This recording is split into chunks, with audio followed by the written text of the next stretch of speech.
नमस्कार, स्वागत है आपका हमारे खास डिबेट शो मसला में, जिसमें आज हम बात करेंगे देश की राजधानी में पनप रहे एक नए कल्चर के बारे में। दिल्ली एनसीआर में प्यार करना, साथ रहना और फिर हत्या कर रास्ते से हटा देने का ट्रेंड चलता दिखाई देने लगा है। फ्रिज तो हत्या करने के बाद शव को सुरक्षित रखने का नया ठिकाना बनकर उभरता दिख रहा है। पहले श्रद्धा वालकर का मामला सामने आया और अब झज्जर जिले की रहने वाली निक्की यादव इसका शिकार बनी है। देखिए रिपोर्ट और समझिए क्या है पूरा मामला।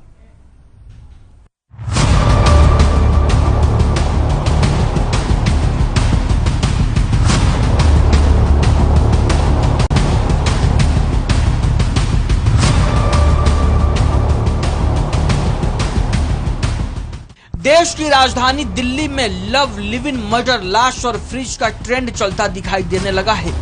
पहले श्रद्धा वालकर का मामला सामने आया और अब हरियाणा के झज्जर जिले की निक्की यादव नाम की लड़की इसका शिकार बनी है। निक्की दिल्ली में अपने प्रेमी साहिल गहलोत के साथ लिव इन में रह रही थी और उसका प्रेमी ही उसका कातिल बन गया। साहिल और निक्की यादव के बीच गहरी दोस्ती थी। दोनों लिव इन रिलेशनशिप में भी रह रहे थे, लेकिन 10 फरवरी को साहिल की शादी थी। जब निक्की को इस बात का पता चला तो उसने इस शादी का विरोध किया, क्योंकि वो साहिल से शादी करना चाहती थी। लेकिन साहिल के परिवार वाले इसके लिए राजी नहीं थे। साहिल भी अपने परिवार वालों के खिलाफ नहीं जाना चाहता था। उसने 8 या 9 फरवरी को युवती को मिलने के लिए कश्मीरी गेट इलाके में बुलाया था।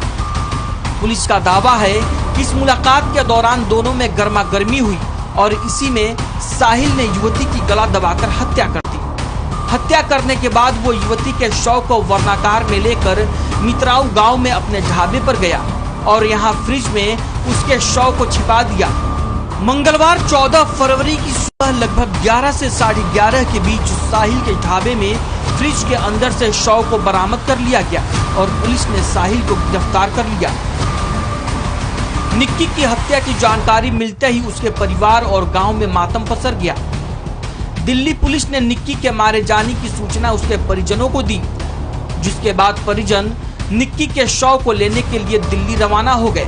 वहीं निक्की के पिता ने आरोपी साहिल को सजाए मौत देने की मांग की है। कल हमारे पास पुलिस वालों का फोन आया, तभी पता लगा सुबह। तो अभी दिल्ली जा रहे हैं? दिल्ली जा रहे हैं? हाँ, अभी उनका पोस्टमार्टम होना है, तो उनको लेके आने हैं डेड बॉडी। अब साहिल को गिरफ्तार कर लिया तो न्याय की क्या मांग?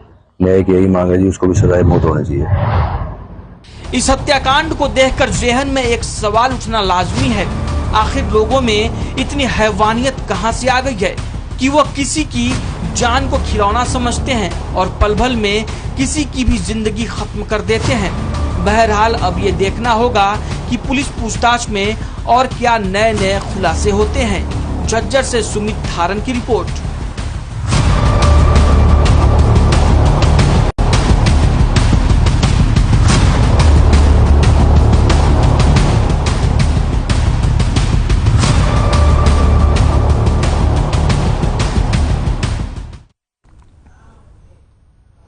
तो आज मसला में हम चर्चा करेंगे इसी चीज को लेकर कि आखिर ये लव, लिव इन और मर्डर का ये जो सिलसिला है क्यों लगातार बढ़ता हुआ नजर आ रहा है, जिसके लिए हमारे साथ मौजूद है रितु कटारिया है, समाजसेवी, डीपी कौशिक हैं, प्रवक्ता हैं बीजेपी से, सुखवीर तंवर हैं, प्रवक्ता आम आदमी पार्टी का, और डॉक्टर ब्रह्मदीप संधू हमारे साथ फोनलाइन पर जुड़े हुए हैं, मनोचिकित्सक हैं और सीएमओ हैं पलवल का।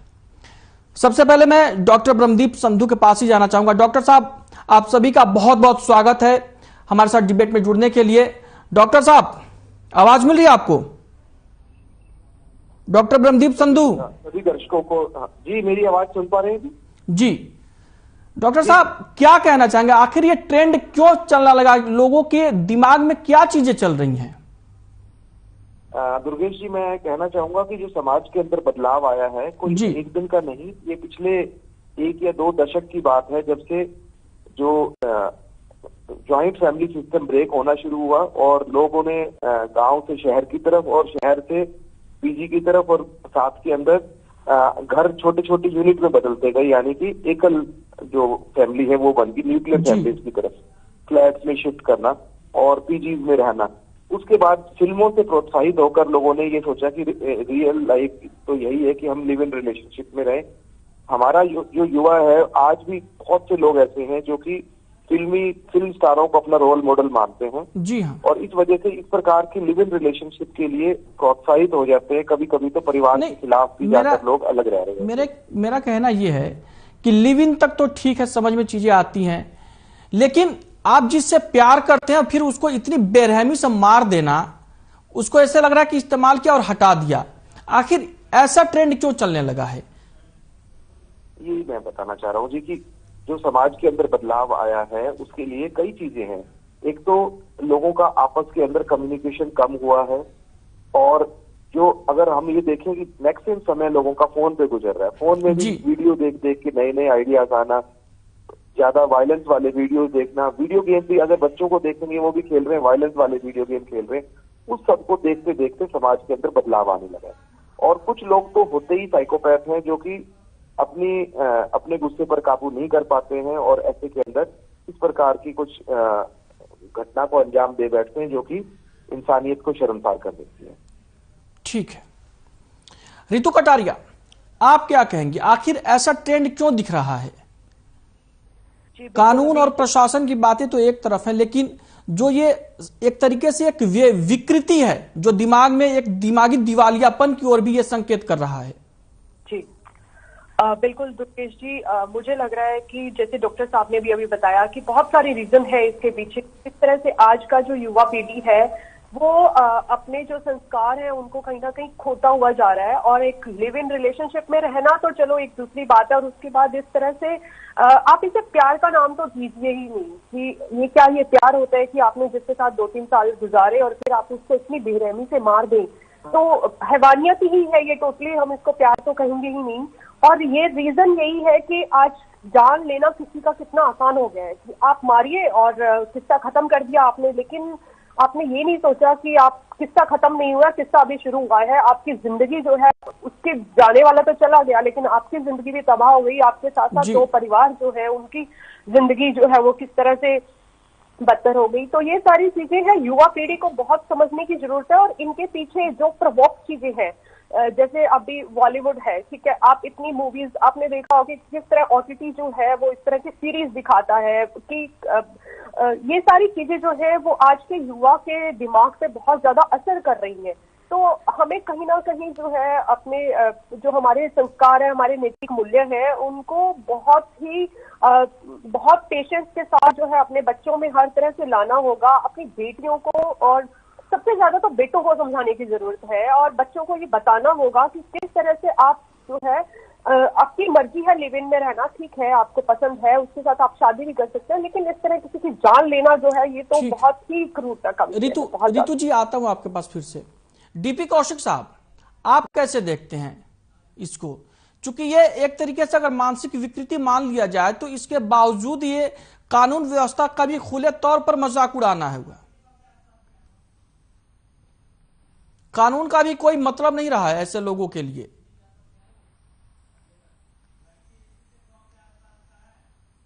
डीपी कौशिक साहब, आवाज मिल रही है आपको?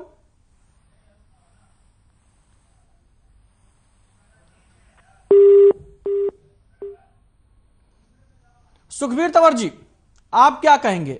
चूंकि दिल्ली में आपकी पार्टी सत्ता में है और बेशक पुलिस आपकी नहीं है, लेकिन एक जिम्मेदारी समाज में होने के नाते सबकी बनती है कि आखिर राजधानी में हो क्या रहा है।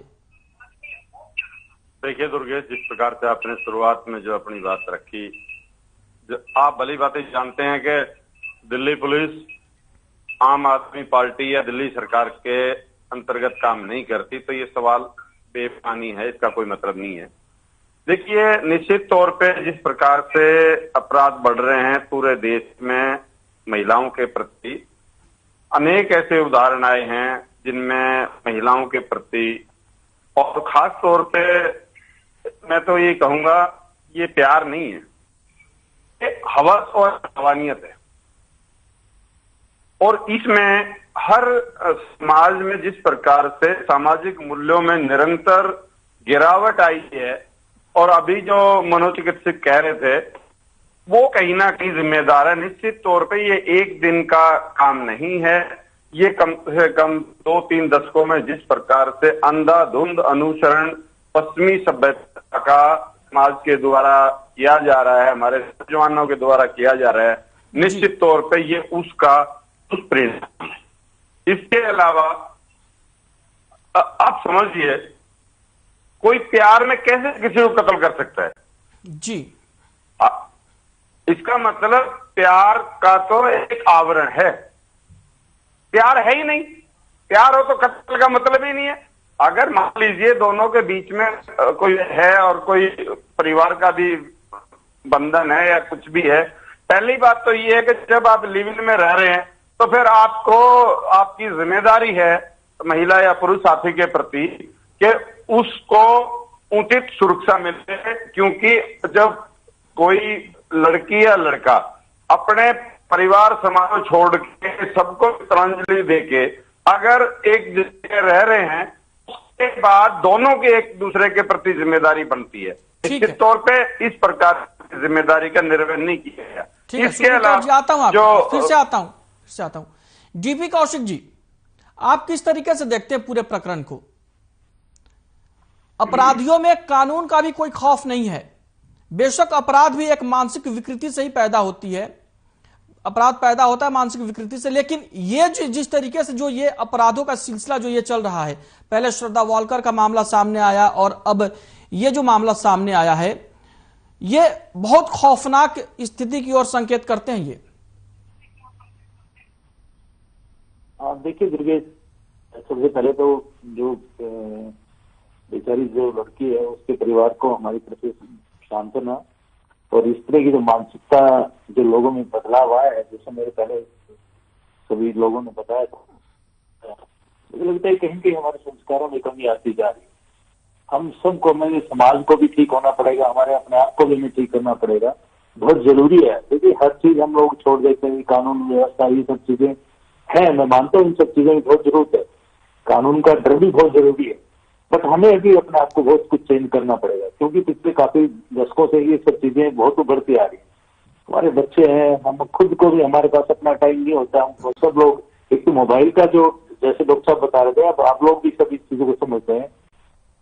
हम घर में भी जो दो आदमी होते हैं ना, दो लोग या परिवार होता है, सब बच्चों के पास मोबाइल अलग है, वो अपने मोबाइल में बिजी, हम अपने मोबाइल में बिजी, एक मतलब साथ में बैठे होते हैं मियां बीवी, वो भी अलग अलग बिजी होते हैं। मुझे लगता है एक बहुत ही गलत दिशा में हमारा देश जा रहा है इस चीज को, हम बहुत सारी चीजों को देखते भी, बट इन सब चीजों पे कंट्रोल कैसे हुई बात सोचने वाली है, इसको कंट्रोल करना बहुत जरूरी है। लोग ये ठीक है मूवी को फॉलो करते हैं, बट सबसे ज्यादा लोगों को जो नेगेटिविटी जो आती है, लोगों की मानसिकता विकृति जो फैली है मोबाइल से, मुझे लगता है कि कुछ ज्यादा ही मोबाइल से फैली है, इसको हमें कंट्रोल करना बहुत जरूरी है। नहीं तो ये सब चीजें देखिए दिन प्रतिदिन बढ़ती जा रही है, दुख भी हम इस बात का, और हम इसको चाहकर भी इस चीज को कंट्रोल करने की कोशिश कर रहे हैं, उसके बावजूद नहीं हो पा रहा। तो ये मुझे लगता है कि जो सबसे बड़ी बात है, हमें अपने आप को चेंज करना पड़ेगा। दुर्गे डॉक्टर परमदीप संधू, क्या आपको यह नहीं लगता है कि लोग हमेशा कहते हैं कि आजादी से रहना, अपने हिसाब से रहना हमारा मौलिक अधिकार है, और उसके चक्कर में लोग लगातार वेस्टर्न कल्चर की ओर जा रहे हैं, लेकिन उसी संविधान में जहां मौलिक अधिकार मिले हुए हैं हमें, वही मौलिक कर्तव्य भी है जो साफ तौर पर कहते हैं कि आपको भारतीय मूल्य और संस्कृति की भी रक्षा करनी है। तो क्या आपको यह नहीं लगता कि लगातार वेस्टर्नाइजेशन से भी इस तरीके के अपराध को लगातार बढ़ावा मिल रहा है?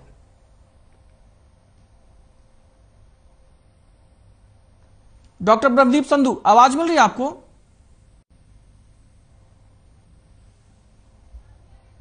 रितु कटारिया, सेम क्वेश्चन आपसे है मेरा। हाँ जी, हाँ जी, जी बिल्कुल। मौलिक अधिकारों की बात करते हैं तो उससे ऊपर तो हमारे मौलिक कर्तव्य भी है कि हम किसी की जो दूसरों के जीने का अधिकार है, आप उसको नहीं छीन सकते हैं। आप मान सम्मान के साथ जिए, लेकिन किसी और की इस तरह से हैवानियत के साथ जिंदगी खत्म करना, ये भी तो हमारे जान में कहीं नहीं है इस चीज का। और जब इतना सब कुछ हमें मिला हुआ है कि हम अपनी आजादी से रह सकते हैं, अपनी आजादी से जो है अपनी बात रख सकते हैं, हर चीज कर सकते हैं, तो ये सब कहाँ होता जा रहा है, इसके पीछे बहुत ही ज्यादा जो है संज्ञान लेने की जरूरत है। कहीं ना कहीं कानून को बहुत सख्त होना पड़ेगा। इस तरह से एक डर जो खत्म हुआ है युवा पीढ़ी के अंदर की, शायद आप सोचिए कि उसने जरा भी देर नहीं लगाई, उसका जो है निक्की की हत्या की, और किस तरह से, क्या उसे ये नहीं पता था कि तो पकड़ा जाएगा तो क्या होगा और इसका खुलासा भी होगा। अपराधी तो कभी छिपते ही नहीं है इस तरह से, अपराध तो है सामने आना ही है, लेकिन शायद उसे कहीं होगा कि मैं बच जाऊंगा या मैं अपनी और देखिए कमाल की बात की उसने अगले दिन शादी भी कर ली। तो ये सोचिए कि उसकी मानसिकता देखिए कितनी जो है क्रूर है।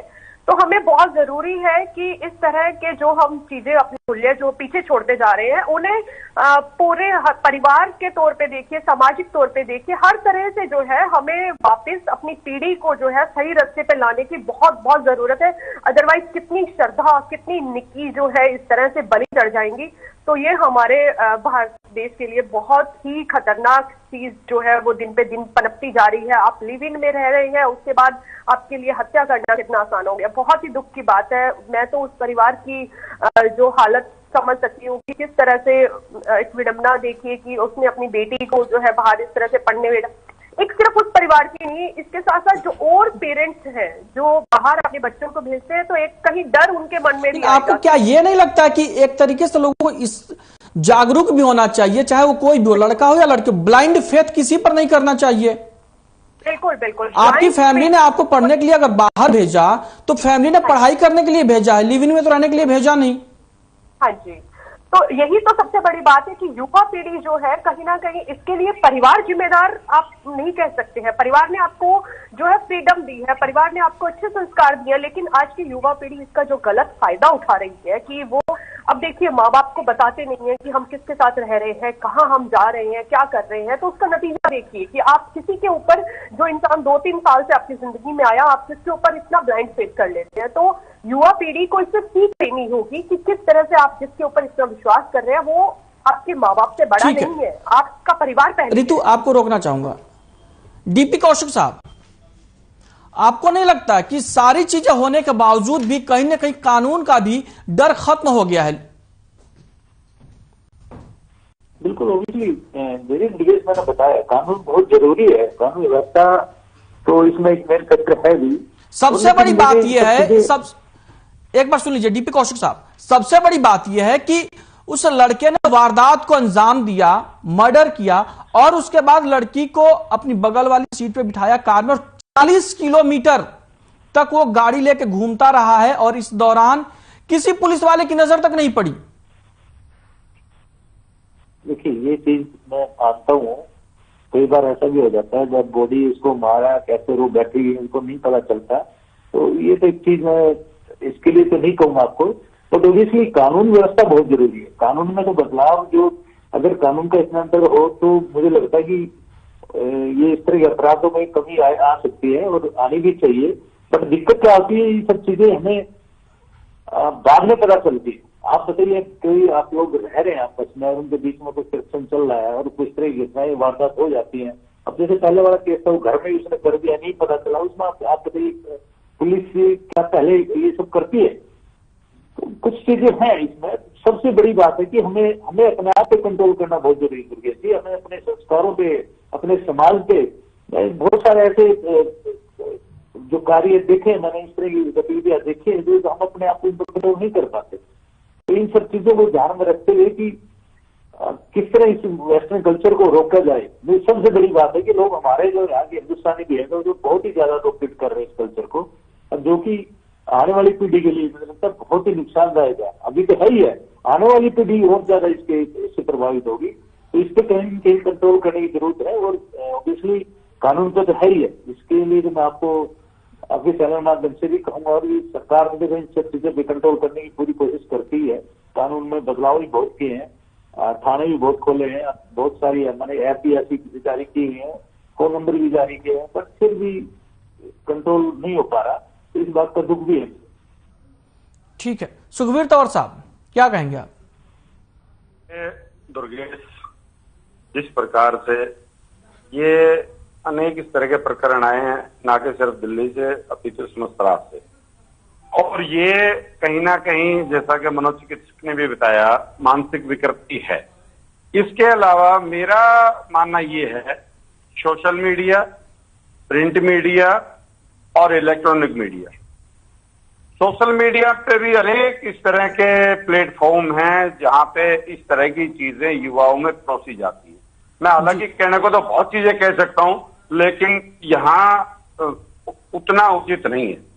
इलेक्ट्रॉनिक मीडिया में जिस प्रकार से अनेक ऐसे सीरियल चलाए जाते हैं जिनसे कहीं ना कहीं अपराध को बढ़ावा मिलता है।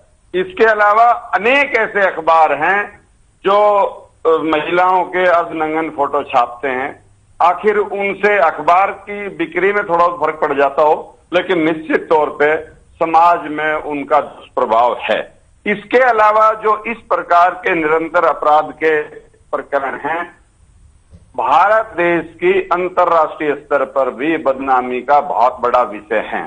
इसके अलावा मैं आपके चैनल के माध्यम से, सभी दर्शकों के माध्यम से भारत सरकार से निवेदन करना चाहता हूं, जिस प्रकार से ये जो चलन बढ़ा है लिव इन रिलेशन का, जी देखिए, मकान मालिक और किराएदार, मकान मालिक अपने फायदे के लिए बिना किसी को जांचे परखे मकान दे देते हैं।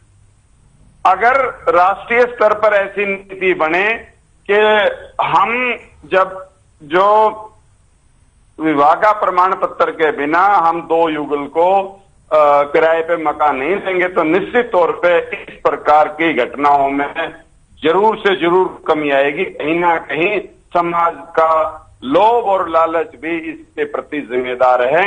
हम अनेक विषयों में अपने व्यक्तिगत लाभ के लिए आंख बंद करके बैठ जाते हैं। ठीक है, ठीक है। के अलावा डॉक्टर, आता हूं सुखवीर साहब, आपके पास फिर से आता हूं आप जी बोलिए। मैं ये कहना चाहता हूं, इस प्रकार से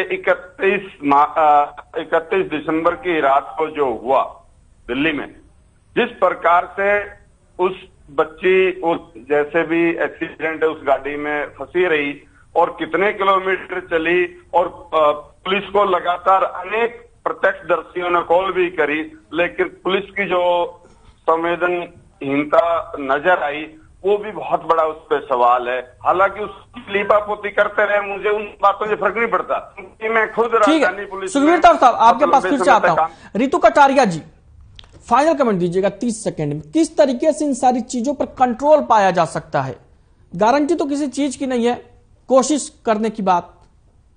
जी बिल्कुल, कोशिश करने की बात यही है कि जो जिस तरह की ये घटनाएं हुई हैं उससे युवा पीढ़ी को सीख लेनी होगी, और सबसे बड़ा जो एक है कि उन्हें ये समझना होगा कि आपके लिए आपका परिवार सबसे बड़ा है, जिसके साथ आप रह रहे हैं वो कहीं ना कहीं आप उस पर इतना ब्लाइंड फेथ मत कीजिए। तो हमें मिलकर अपने बच्चों के साथ इस तरह का माहौल बनाना होगा कि हमारे बच्चे जो हैं वो हमेशा खुलकर हमारे सामने आए और हमें बताएं कि क्या इस तरह की चीजें उनकी जिंदगी में घटित हो रही हैं। और तो ये सारी चीजें भी हैं, उनकी एक काउंसलिंग होना भी बहुत जरूरी है। और इसके साथ साथ जितने भी ये इंस्टीट्यूट हैं आप देख सकते हैं कि जहाँ कोचिंग होती है, तो हम वहां जाकर भी बच्चों को समझा सकते हैं इस तरह से कि आप युवा पीढ़ी जो है, आपके माँ बाप ने आपको पढ़ने के लिए लिखने के लिए यहाँ भेजा है, अगर आपके जीवन में कोई ऐसा घटना है जिससे कि आप माँ बाप से छुपा रहे हैं, तो उस चीज को हम उन्हें एजुकेट कर सकते हैं, समाज को, परिवार को मिलकर आगे आना। ठीक है रितु, आपको रोकना चाहूंगा। डीपी कौशिक साहब, फाइनल कमेंट दीजिएगा 30 सेकंड में। जैसे बिल्कुल बता रही थी, मुझे लगता है कि काउंसलिंग बहुत एक मेन फैक्टर साबित हो सकता है इसको रोकने के लिए, इसमें कुछ। और उसके साथ साथ पेरेंट्स को भी लगना चाहिए कि हमारे बच्चे कहाँ हैं, उनको भी को केयर करना चाहिए। क्योंकि मैं बताया ना, हम अपनी लाइफ में इतने बिजी हो चुके हैं ना अपने आप में कि कहीं बच्चों को भी थोड़ा ध्यान भी लगता है, नहीं हो दे पा रहे हम लोग। तो इसको ध्यान में रखते हुए कानून का तो जहाँ तक सवाल है, कानून के लिए नए नए कानून अभी बनते रहते हैं, आते भी रहते हैं। स्ट्रिक्ट कानून ही बहुत बनाया सरकार ने, बट उसके बावजूद भी इसके लिए घटनाएं नहीं रोक पा रहे। तो इसका कारण तो समाज को ही अपने आप में थोड़ा बदलाव लाने की मुझे जरूरत है, इसकी आवश्यकता भी है। ठीक है डीपी कौशिक साहब, आपको रोकना चाहूंगा। सुखबीर तंवर जी, फाइनल कमेंट दीजिए प्लीज 30 सेकंड में। ये निश्चित तौर पे भारत के कानूनों में व्यापक बदलाव की जरूरत है। मनोचिकित्सक का बहुत बड़ा योगदान है। जो युवा हैं उनके लिए जरूर वर्कशॉप होनी चाहिए। इसके अलावा परिवार, समाज और सरकार को इन विषयों के निराकरण के लिए संयुक्त स्तर पे काम करना पड़ेगा। मेरा तो यही सुझाव है, इस सुझाव पे अमल करें और इस तरह की घटनाओं की पुनरावृत्ति ना हो। ठीक है सुखबीर तौर साहब, समय की कमी, आपको रोकना चाहूंगा माफी के साथ। तो आज हमारे साथ मसला में बहुत गंभीर मुद्दे पर चर्चा हो रही थी, जिसमें ये लगातार जो ट्रेंड चल रहा है लव का, लिव इन रिलेशनशिप का, और ये एक दो घटनाएं ऐसी आई हैं जिसमें सीधे मौत तक मामला जा पहुंचा। इस पर चर्चा के लिए हमारे साथ मेहमान जुड़े हुए थे, जिसमें रितु कटारिया थी, समाजसेवी, डीपी कौशिक बीजेपी के प्रवक्ता थे, सुखबीर तौर आम आदमी पार्टी से हमारे साथ जुड़े हुए थे, आम आदमी पार्टी के प्रवक्ता, और ब्रह्मदीप संधू, डॉक्टर ब्रह्मदीप संधू मनोचिकित्सक के तौर पर हमारे साथ जुड़े हुए थे। आप सभी का बहुत बहुत शुक्रिया, आपने अपना बहुमूल्य समय हमारे साथ चर्चा में दिया। तो फिलहाल के लिए मसला में इतना ही, मुझे दीजिए इजाजत, नमस्कार।